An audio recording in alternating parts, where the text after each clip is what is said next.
Information approved. Congratulations! Your verification application was successful. You may now enjoy a higher daily transaction limit. Hi guys, good afternoon. This is Melvin once again and welcome back to my YouTube channel. For today's video ay tuturuan ko po kayo kung paano i-verify ang ating Shopee Pay account or Shopee Pay wallet sa Shopee. Sa mga magtatanong, bakit ba i-verify ang ating Shopee Pay? Para magamit po natin lahat ng mga features at functions ng Shopee Pay na gusto po nating gamitin. Tulad po ng kung gusto po nating mag-cash in sa ating Shopee Pay, kung gusto po nating mag-transfer ng funds sa iba't ibang bangko at mga e-wallets, kung gusto po nating magbayad ng mga bills gamit ang Shopee Pay, at marami pa pong iba. Hindi po natin magagamit ang mga iyan hanggat hindi natin ma-verified ang ating Shopee Pay account. Kaya sundan nyo lang po at tapusin ang bidyong ito dahil step by step ko pong ituturo sa inyo. Disclaimer lang po, ang bidyong ito ay hindi po sponsored ng Shopee guys ha.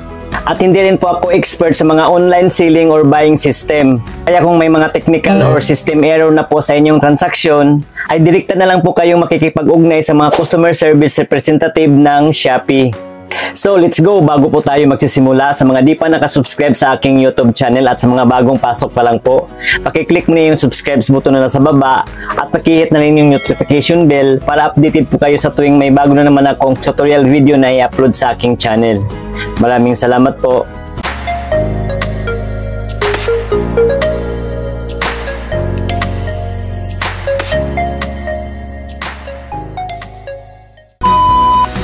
So ayan po guys, ang una po natin gawin ay siyempre i-open natin ang ating Shopee app. And then punta po tayo sa ating profile. Click natin itong Me dito sa gilid. And then click natin itong Shopee Pay.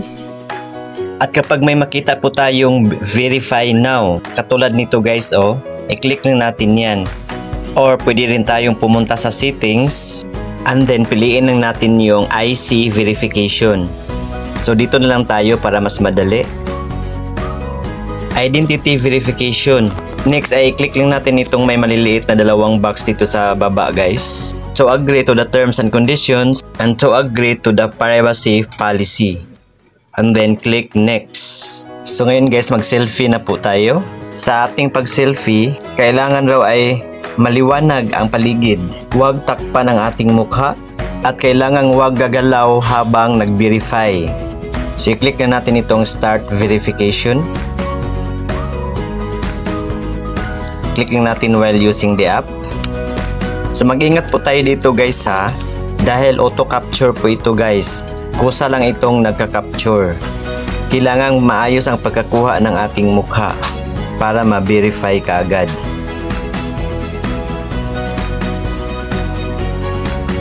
At ayan po, nag-auto-capturing na po siya. Ayan po, naglo-load na po. Ayan, so next po natin gawin ay pipicturean na natin ang ating valid ID. I-click lang natin itong may select dito sa gilid para makapili po tayo ng mga valid ID na tinatanggap ng Shopee Pay. At ito po yung mga valid ID na tatanggapin ng Shopee Pay guys. Unified Multipurpose ID or UMID, Driver's License, Passport, National ID or PhilSys ID, Professional Regulation Commission or PRC ID, Social Security System with date of birth, Philippine Postal ID issued November 2016 onwards, PhilHealth ID card, pwede ring National Bureau of Investigation or NBI clearance, OFW ID card, Alien Certificate of Registration, Non-Philippine or Foreign Passport, GSIS E-Card, EFP ID or Armed Forces of the Philippines, Seamen's or Seafarers Book Maritime Industry Authority or Marina. So yun lang po guys, kailangan isa sa mga yan ay meron po tayo. Halimbawa sa akin ay driver's license yung available ko. I-click ko lang yung driver's license and then click natin itong take a photo. At ayan po, kailangan ang ating valid ID ay nasa loob ng frame. And then click lang natin itong may bilog. And then click natin itong check. At ayan po, kapag okay na, i-click natin itong confirm. personal information. At ayan po, automatic na pong nakalagay ang ating personal information dyan po sa field. Iti-check na lang natin kung tama po ba yung mga nakalagay. Fill up pa na lang natin yung mga nakablangko pa dyan. Katulad po ng ating email address, source of funds, place of birth, working industry, occupation, kung ano po ang trabaho natin, pangalan ng ating pinagtatrabahoan, and then ilagay din po natin kung ano po ang ating purpose sa pag-open ng account sa Shopee Pay. Politically exposed person. So i-click lang natin itong may arrow at may tanong po dito na kailangan nating sagutin guys. President or head of state. So no lang ilagay natin. Government executive arm. So no pa rin. Government's legislative arm. No pa rin. Judge, leader, or president of any local political party. So no pa rin. Head of state-owned company or bank. So no pa rin.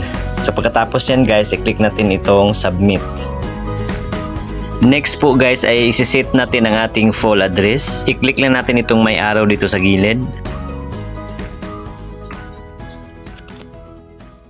And then i-click natin ito para makapili po tayo ng ating city, province, region, at ang ating barangay. Ilagay din ang postal code. And then pagkatapos niyan, i-click natin itong submit. And then i-click natin itong may bilog para ma-set as default address. At pagkatapos niyan, i-click natin itong confirm. I-double check natin or i-review natin ang ating mga personal info na nilagay. Baka may mga maling information or mga maling spelling. Isa rin po pala ito sa dahilan guys kung bakit kailangan nating i-verify ang ating Shopee Pay para tumaas ang ating account limit. Pwede na tayong mag-cash in ng mas malaking halaga. So yun po yun. Kaya i-make sure po natin guys na tama po yung mga information na nilagay natin dito para hindi magka-aberya ang ating mga transaksyon sa Shopee Pay. At kapag okay na po, i-click na natin itong confirm.